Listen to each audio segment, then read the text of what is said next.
From Chicago's CAN TV, this is Chicago Newsroom. Well, hi there. Welcome to Chicago Newsroom here on CAN TV. I'm Ken Davis for another week of discussion about our city and for the gratitude that I think many of us feel for the fact that we're not, at least not yet anyway, in Hurricane Alley. It's a horrible thing to be watching what's going on as we're seeing the news every day for between earthquakes and hurricanes everywhere. And we obviously send our thoughts out to all of our friends and relatives who live in all those places. Let's begin today, shall we, with a review. I think it's time for a little bit of a review. In January, just before the Trump inauguration, a bunch of officials from the soon-to-be-retired Obama Justice Department came to town, and they announced the results of a year-long investigation they've done into Chicago police misconduct. Remember that? Now, a few months later, in April, a different group called the Mayor's Police Accountability Task Force, handpicked by our mayor, announced the results of their investigation. And they pretty much came independently to about the same conclusion that many, many things, some big and some small, are wrong with our Chicago Police Department, and they demanded some swift action. So the mayor held press conferences and announced that they would get to work on this right away.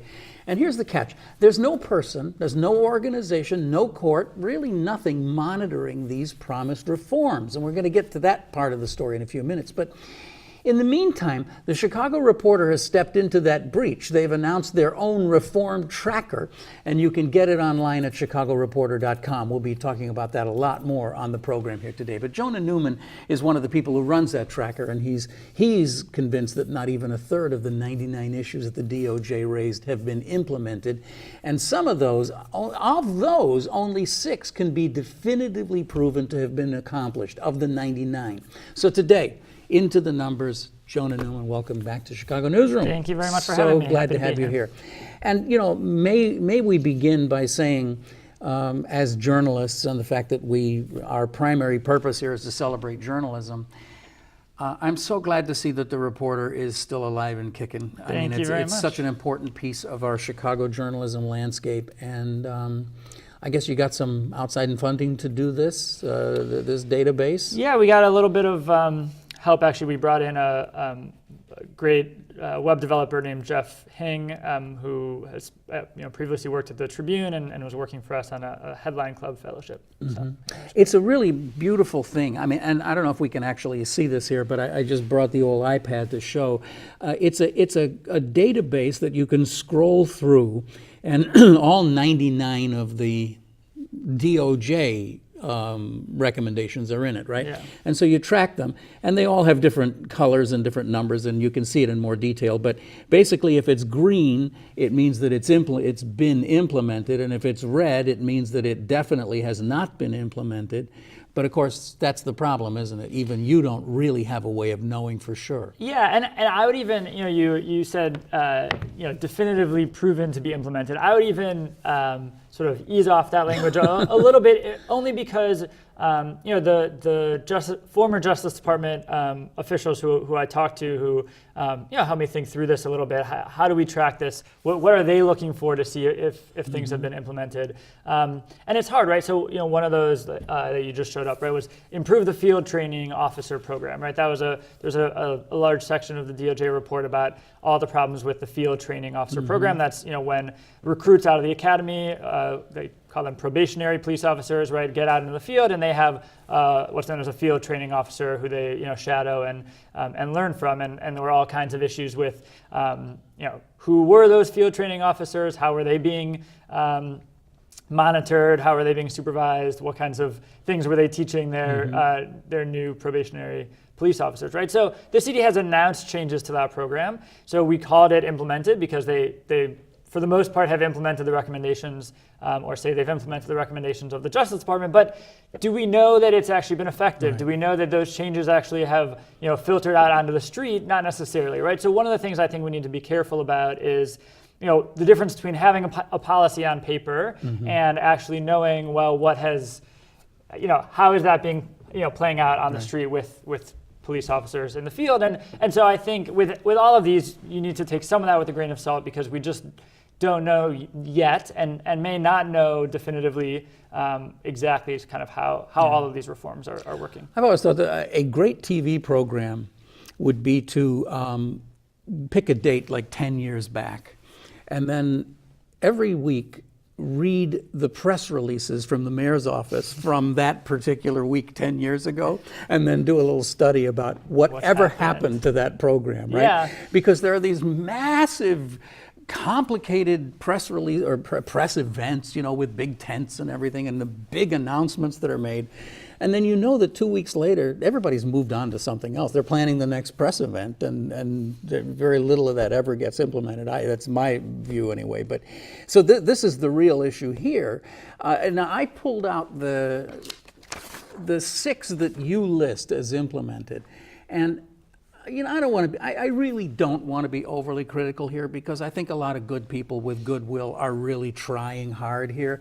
But it sure looks to me like the ones that you list as implemented are fairly low-hanging fruit, or at least some of them are. Communicate better with officers about merit promotions. Okay, I mean, that shouldn't be too hard to implement, should it? Sure, and so I want to also say, it's been about 8 months since the Justice Department report came out. It's been a bit longer since the Mayor's Task Force report came out.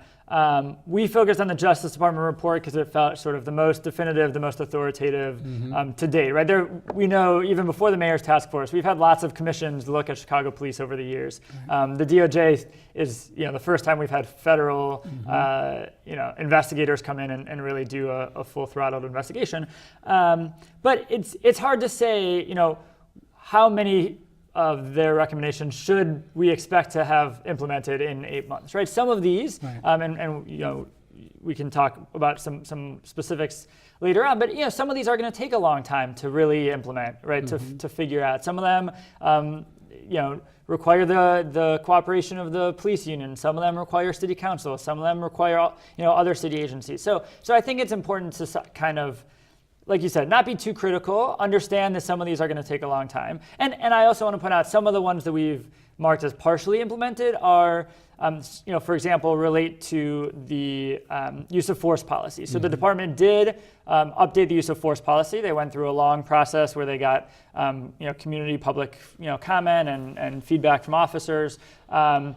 The reason we marked it as partially implemented, it hasn't actually been entered into sort of official department policy yet, because they're still training officers on that, and they say they expect to be done by October. So those things are close. They're kind of on the cusp maybe, and I would argue those are very important, right? Changing the use of force policy to clarify and sort of reinforce the idea of that the sanctity of life is of utmost importance, right? For example, those are really important things, and again, important things to see implemented into CPD policy. Then the real question becomes, right, at that point we'll mark that on here as implemented. The question then becomes, well, does that change what actually happens for police officers in the field? And that's going to take a lot longer to really see. One of the most intangible issues that I ask pretty much everybody who sits down at this table in one way or another is, do you believe that the Eddie Johnson administration has in its DNA, has in its heart, a commitment to making the police department different and, let's just call it, better? Do you believe that he gets up in the morning and thinks, let's again note that the man is ill and he's doing, as far as I know, doing much better, so we wish him well. But does he wake up in the morning and think, how can I make the police department more accessible, more responsible to the community, that kind of thing? I can't say that I know what's in Eddie Johnson's head, and certainly wouldn't want to guess. I do think that it's a hard job that he's got, and it's not a job that I would want. You can be sure about that, right? For the record, I've said that pretty much every show we've ever talked about it. Look, let's begin with, I couldn't do this. No way. And so, I think, what we're trying to focus on here is, can we sort of show, right, not try to think about what's in his head, but actually see, the proof is in the pudding, kind of, right? Like, Good let's point. see what they've really done, and let's continue to monitor. And like you said, we sort of stepped in because there isn't an independent monitor yet. There may be still if the kind of new partnership, as they called it, between the Illinois Attorney General and the mayor's office comes to fruition, and they are able to sit down and negotiate a consent decree. You want to talk about press conferences? Now that was a press conference. That was a press conference, but and even there, they made clear that they haven't even begun the process of negotiating a consent decree. So in other cities where the Justice Department has come in and done these investigations, by now we would be well on our way, if not already have a signed consent decree between the city and the Justice Department, right? Once the Trump administration came in, and obviously, the mayor's office is quick to place blame on the Jeff Sessions-led Justice Department, and there's certainly blame to that belongs there. They definitely stepped back. He's an outspoken critic of these types of police reform consent decrees.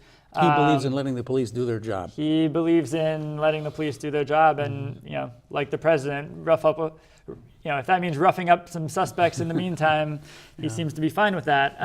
But I think, it's important. It was important for us to sort of say, well, what's actually happening? Let's start to monitor and keep doing that. And even once we do get an independent monitor, it's going to be a long time from now before we really start to see those reports and get that kind of public really insight into what's happening.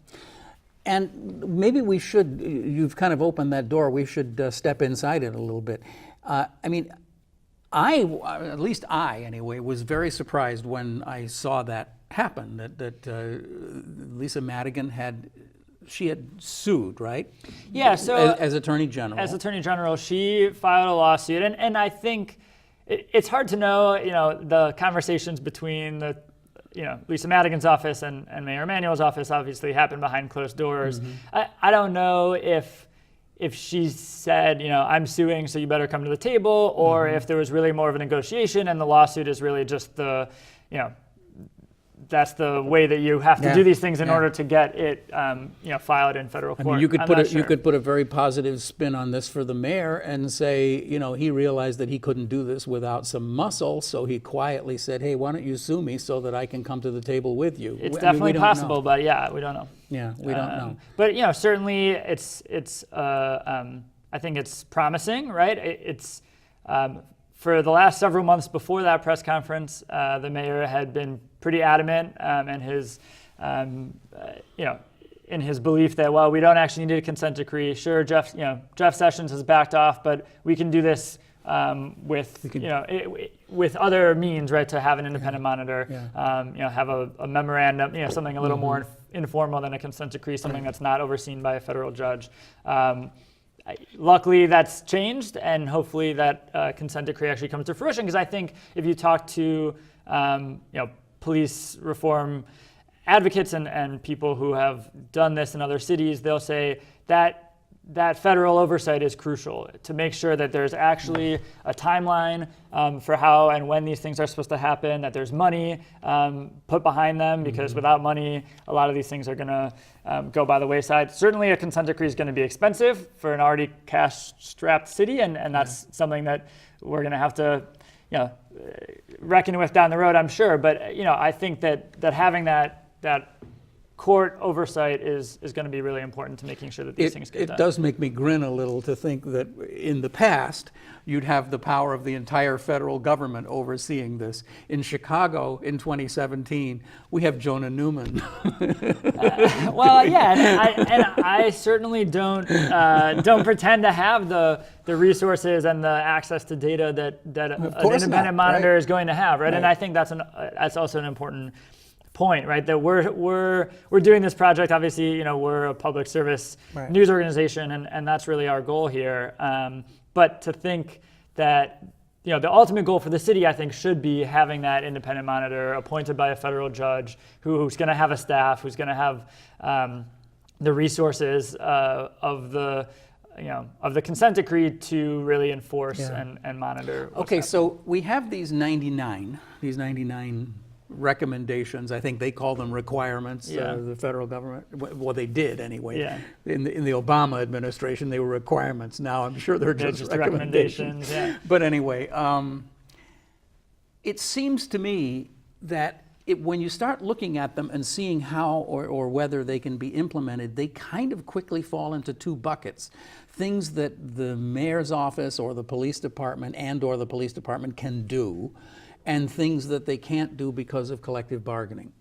Sure, and I mean, that's a huge piece of this. That's definitely a part of this, and there's a handful, I would say, of recommendations that are contingent on the collective bargaining agreement.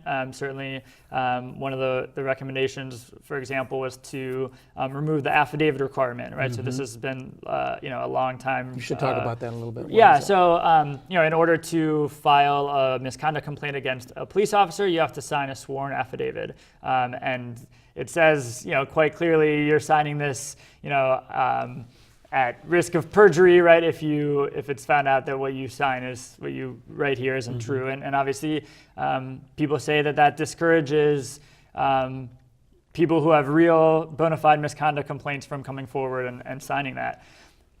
The police union obviously will say, no, that just makes sure that the people who are filing complaints are filing true complaints. And so that's been a long time conflict. But that's something that's written into the collective bargaining agreement, and without an amendment to that, which I think honestly is pretty unlikely given especially the current FOP leadership, that's something that just can't be implemented. And that is one of the 99. That is one of the 99 recommendations. Yeah. So it's to get rid of the affidavit. Is to get rid of the affidavit requirement, which, by the way, is also in state law, so that would require.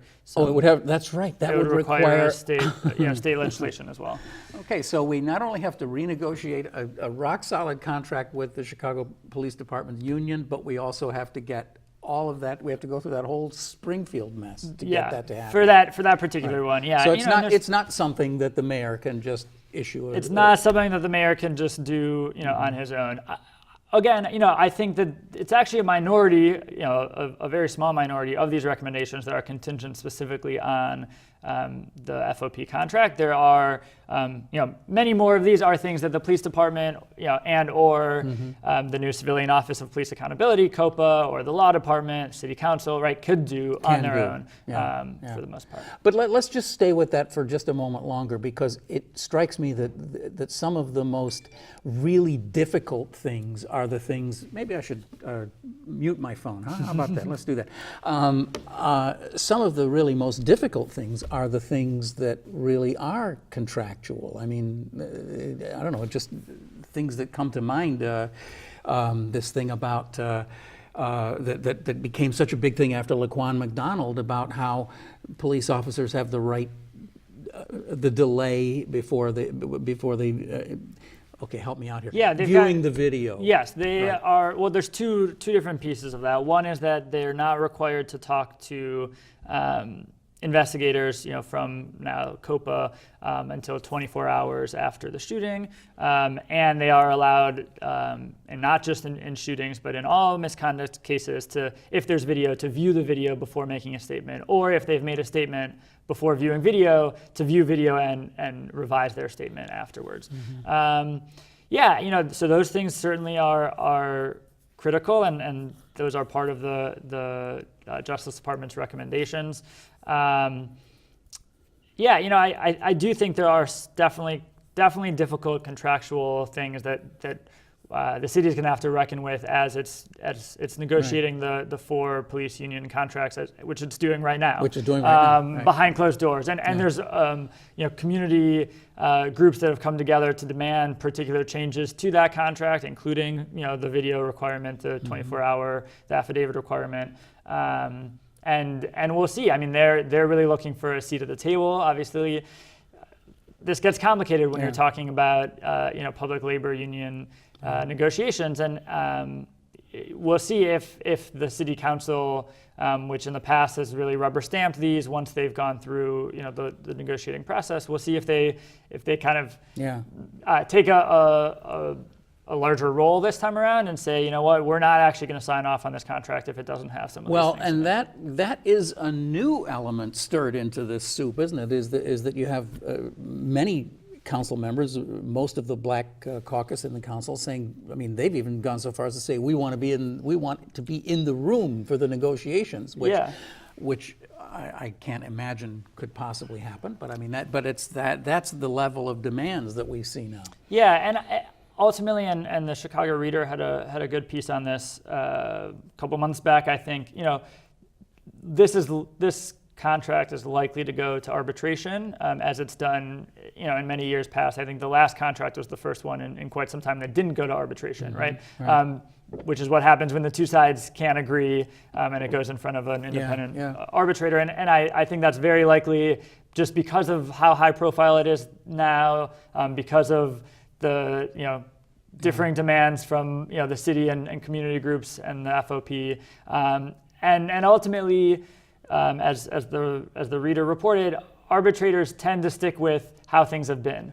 They tend to not want to implement changes to contracts, and so that may be what we end up seeing. Well, we've commented on that a number of times on the show here. If my memory serves me correct, I think it was Maya Dukmasova who wrote that. But I mean, the essence of it is everything that you see here is just kabuki theater. It's just play acting, because what everybody is doing is trying to get the best possible position out there, so that when the arbitrator comes in, the arbitrator, who will be the one person who decides all of this, will vote in their favor. Right. Yeah, it's definitely a tricky thing. Yeah, I'll say. Yeah, but and just sort of back to your earlier point, I do think that some of the more difficult recommendations from the Justice Department are not contingent on the FOP, and some of the ones that are going to be most difficult to track, and you pointed out before the show started, right? About 25 of these recommendations we've marked as unclear so far, right? Because we just don't have enough information yet, and some of that is because the city hasn't released information or hasn't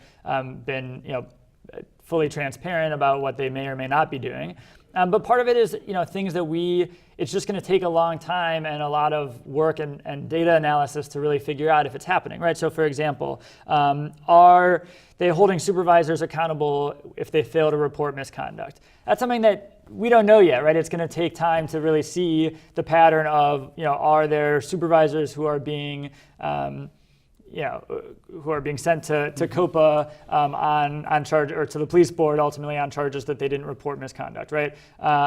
There's questions of, if officers file false reports, right? That was obviously a big issue with the Laquan McDonald case, or false testimony, which is something that the Chicago Tribune has reported on. Are those officers being held accountable? Are they being fired? And the police department has said, yes, we are going to be stricter. We're going to hold officers accountable. But we haven't had enough time, honestly, to really look at the data or the access to that to see, is that really happening? So what you're saying is something like that can be implemented from the command ranks of the Chicago Police Department. Yeah, and within COPA, the Civilian Office of Police Accountability. Maybe we ought to, I know we're kind of dancing around here, but maybe we ought to talk a little bit about COPA. I mean, this is a whole new vernacular for us, all of us people who follow this stuff. All of a sudden we're talking about COPA like it's been around for years, but it hasn't. It's been around for days, practically. A week, less than a week. Yeah.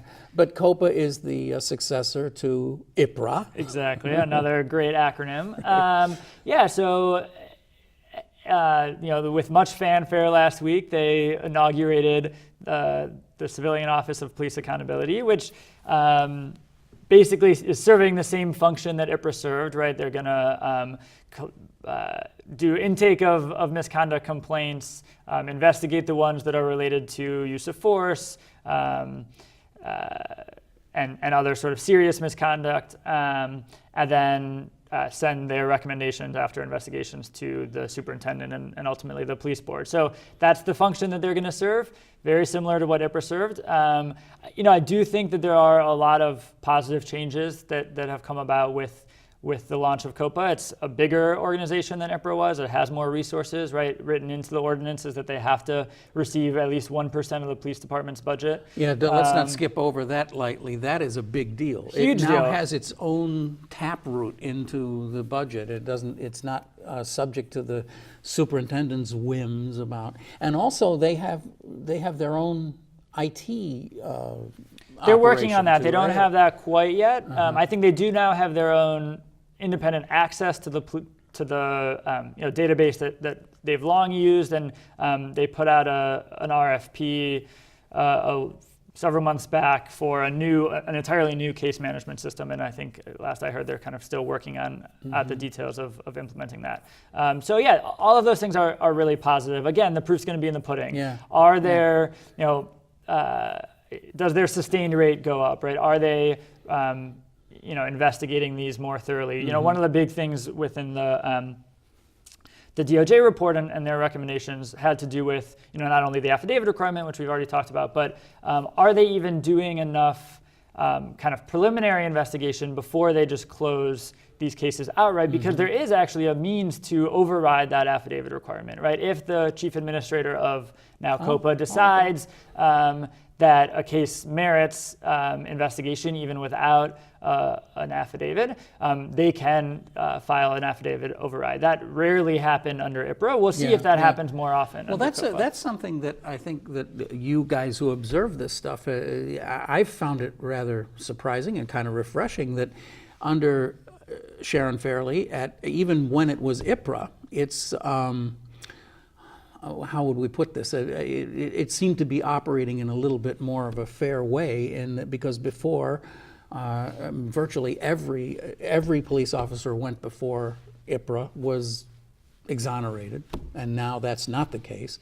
And I think we're seeing, we just had Lori Lightfoot on the show just a couple of weeks ago, and she's the head of the police board, and we're seeing similar things going on over there.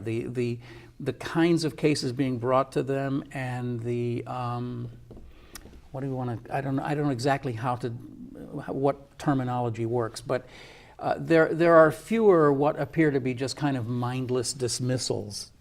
Let's put it that way. You agree with that? Sure. Yeah. I think that both Lori Lightfoot and Sharon Fairley have really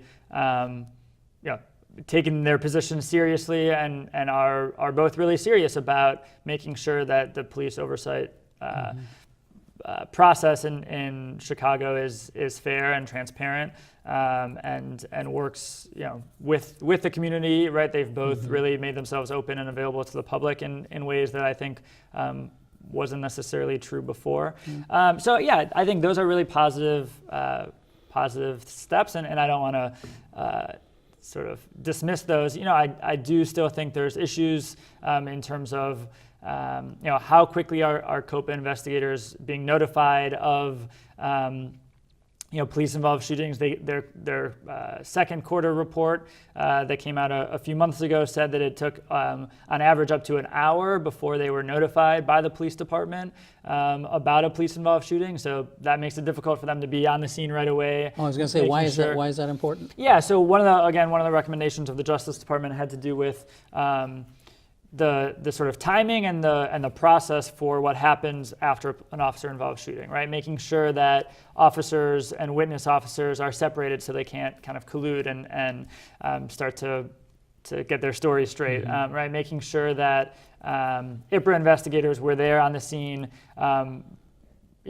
Obviously once the scene is secured, but making sure that they really have an active role so that they're not just relying on the police department to do interviews first, and then IPRA comes in and kind of gets to do it after the fact. And the potentially slightly modified version. Exactly. Right. So there were concerns about that, and I think there still are concerns about that, obviously, and that's something that needs to continue to be monitored, I think. I want to skip around a little bit here because you also brought up, you've written some other really excellent articles that aren't directly related to this, and one of them was a real shocker to me about moonlighting officers. I mean, we all know that every police officer moonlights. That's been a Chicago tradition. But to read back to you, Chicago is one of only 50 of the biggest police departments that do not require permission. You Right, can so just do it. You don't have to It's the tell only anybody. one of the 50 largest police departments. I went out and asked every single one of them, or got Like a their, good reporter, like yeah. a good reporter, got their policies and procedures, or went out and asked them. And Chicago's the only one where officers don't need to get permission before moonlighting. So there are some rules about what they can and can't do on the books, right? So they can't work at liquor establishments. They can't. They're not supposed to moonlight immediately before their regular duty shift. Before. Immediately before. Immediately after is okay. Yeah. Immediately before is not okay. Yeah. So there are rules, but who's following up on those rules? Right. Yeah. Are the rules it's enforced? Hard, are the rules enforced? It's Right. hard to know. Most of the cases where officers have been investigated for violating the rules have been related to working, a second job while on the medical role, which is obviously not allowed. If you're too sick or injured to be working your on-duty shift, you should be working an off-duty shift, right? That would make some sense. So wouldn't it? so they do investigate some of those. I think the big thing here is, and I wrote about a few different cases, right, of officers going directly from an on-duty shift to an off-duty shift or vice versa, and obviously the concerns that if you're being overworked, if you are working 15, 16, 17 hours straight, are you really clear-headed enough to be doing that job? Jonah, this is one of the things that, and as I said, until I saw your story, it never really registered with me, but we talk constantly about this grotesque overtime that's happening in the police department, and it just seems like every police officer is working double shifts at some point. It's not uncommon for police officers to be on duty for 16 hours straight, and the thought that someone might go after a 16-hour shift and then go pull a 4-hour shift even or whatever somewhere else and then report back for duty. We're asking people to do things that human beings can't do. And while they're at it, by the way, make really important life and death microsecond judgment decisions. Right, we're giving them a gun in the meantime, right? Right. I wouldn't trust myself to write a good story after working 16 hours straight, much less or drive or anything else, exactly. right? So I think that's really that's really an important point. And I also think the key here is right, there are officers who have been accused of misconduct, who maybe there are some red flags, right? There's one of the recommendations bringing it back to here, and one of the things that the department is working on is an early intervention system that actually works to flag officers who might be having issues, might be at risk of more serious misconduct, and often that's because maybe they're working too hard, or they've got issues at home, they've got some mental health issues, whatever the case might be, right? And yet those officers might also be working as private security guards in their off-duty time, and maybe if we were able to identify that, if the department knew, that Officer Smith was working a second job, and maybe that's part of the red flag. Maybe they're working too much, and if we don't allow them to work that second job, maybe they'll be doing their on-duty job, their primary job, serving the citizens of Chicago better. And so, but how do we know that if there's no reporting? If there's no tracking? I want to put a flag here, a marker here, to say that I don't think either of us are necessarily just hammering police by saying this. I mean, a part of what makes this so complicated is that these are the people who we send out to do the hardest work that we ask anybody to do. They see things that we don't want to know exist. We don't want to look at the things that they look at every single day. Their lives are personally affected by what so many of them have to deal with. And yet we do very little for them in terms of mental health or counseling or it would seem to me that if I were exposed to the kinds of things, not to mention just the fact that if you're working in certain neighborhoods, you just never know what's going to happen. You don't know if you're going to make it through the shift. I mean, that's not being overly dramatic in parts of Chicago. So we have an obligation to these officers to make sure that their mental health is solid, and just blanketly allowing this kind of this moonlighting is not healthy for them. Certainly, it's not good for us. So there's actually a whole section of the Justice Department report and recommendations about officer wellness and safety. And a big part of that is what are the services, what are the mental health services, what are the counseling services that we're providing to police officers who, like you say, we're asking to do a tremendous amount. And more and more, they're not just police officers, they're social workers, they're counselors, they're doing things that, they're really kind of filling cracks in the social service system that have been created over time. And so what are we providing for them? And, when this report was written, and I don't know yet if this has changed. Again, it's one of the things the city says it's working on is adding more resources to the department, the office within the police department that provides these services. But at the time, there was 3 mental health counselors for a 12,000 unit strong police department. 3 busy people. 3 people. That's clearly not enough. And the tragedy is, and I think this was actually in the task force report, that the Chicago police has a higher suicide rate than other police departments, not just in the general public, which that's already the case, but than other police departments across the country. Obviously, we're not helping these men and women the way that they need to be served, and making sure that there's no stigma about that, and making sure that the department is really serving their needs. And so I think again, that's another really crucial part of these recommendations. It's one of the things that I think your database really drives home, is that this is such and I think this gets lost, it is such a two-way street. It's easy to be, all of us are, critical of all the things when the police screw up and they do things that are just obviously wrong, and they aggravate us, they annoy us, they enrage us.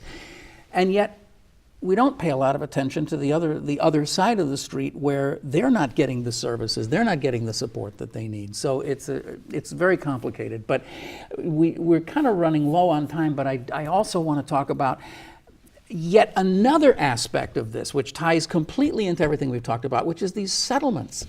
I mean, you wrote a great piece in the Reporter about $280 million in settlements between 2011 and 2016.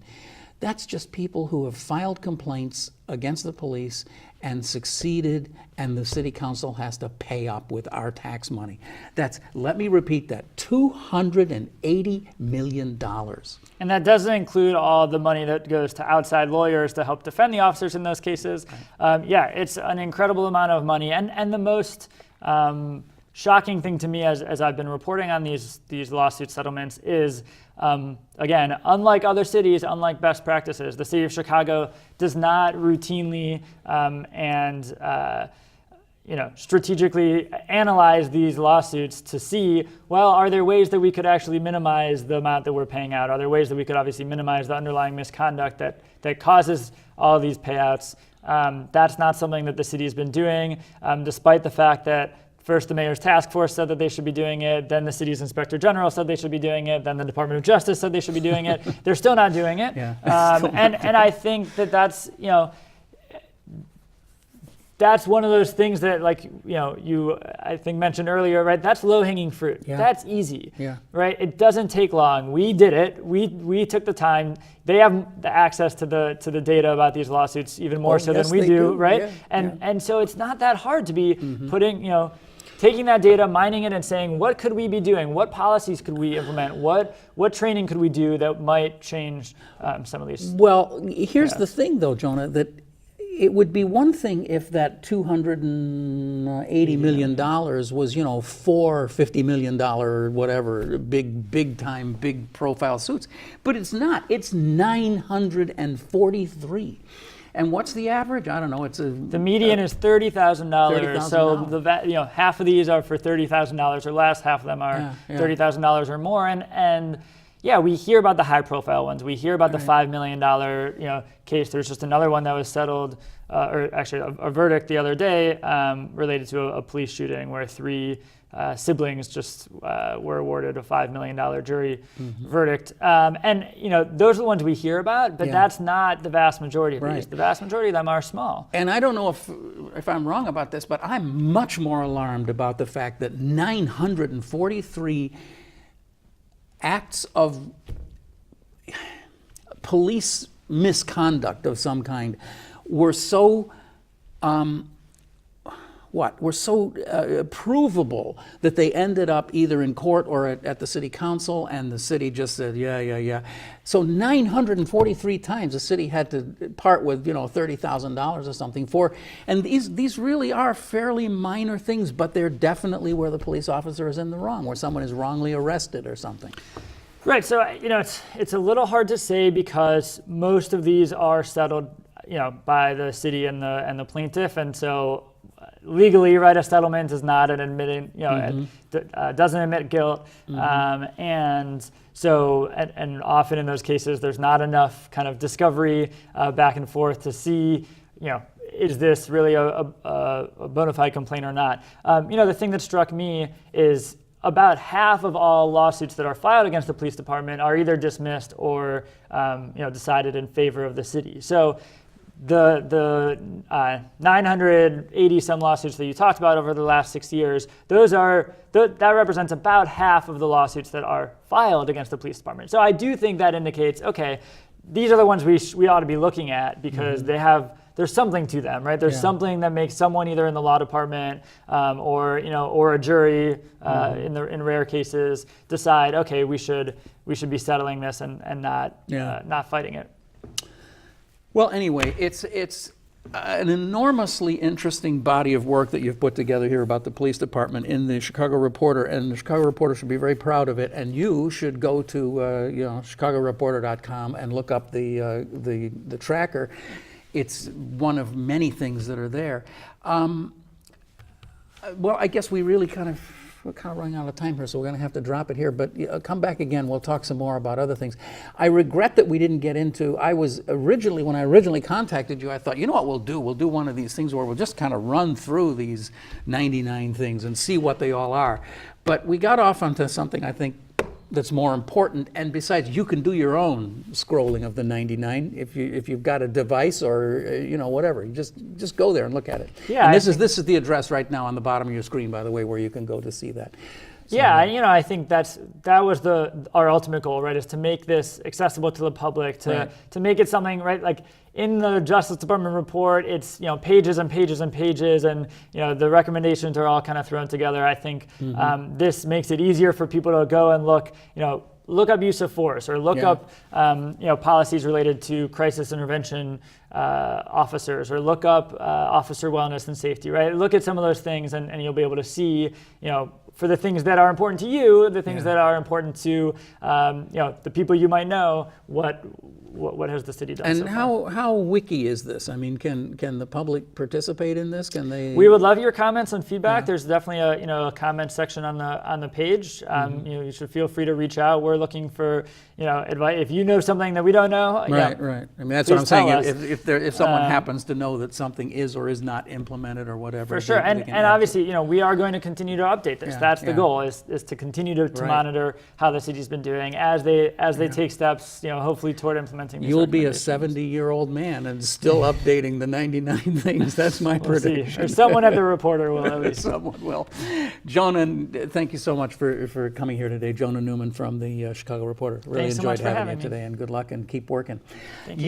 You've been watching Chicago Newsroom. It's a production of Can TV right here at good old Can TV, and we're proud of it. Don't forget, you can go to this address and you can see our I almost said backlog. That's not the word I'm looking for, is it? Anyway, the back issues of the show, there's hundreds of them. And we've talked about lots of things over the last 7 years or so check it out. And we'll see you next week with another edition of Chicago Newsroom right here. I'm Ken Davis. Thanks for watching. Bye-bye.